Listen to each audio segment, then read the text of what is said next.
faly miarabantsika rehetra indray amin'ny anaran'i Jesosy Kristy lay tompony zao rehetra ye faly manokana androany manolotra anao clip vaovao na hira vaovao horonan-tsary vaovao mideran'Andriamanitra manandratra an'Andriamanitra ary manambara fa an Jesosy hira efa nianarantsika teto izy ty fa androany de ampifaliana manokana no izarako anao ny clip vaovao de ideratsika an'Andriamanitra ary anambaratsika manerana an'izao rehetra zao manerana an'izao tontolo zao fa velona zasy ianao ho an Jesosy ary tadidio mandrakariva fa misy tompontsika ianao de misy tompony za de misy tompony Andriamanitra andriananary Andriamanitra mahery no tompony zao rehetra zao izy no tompontsika sy ivavahantsika ary de manasa anao manokana ary anaraka mpifaliana an'izao clip zao de tahin'Andriamanitra daholy.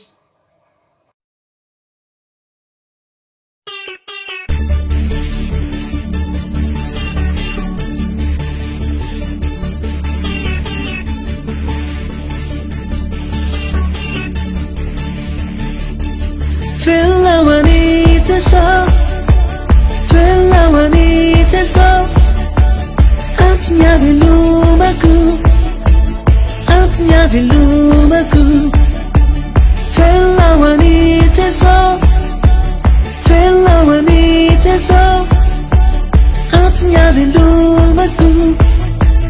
atnya velumaku.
nafinaritra anao ary ny hira de andao ihirairan'izany isan'andro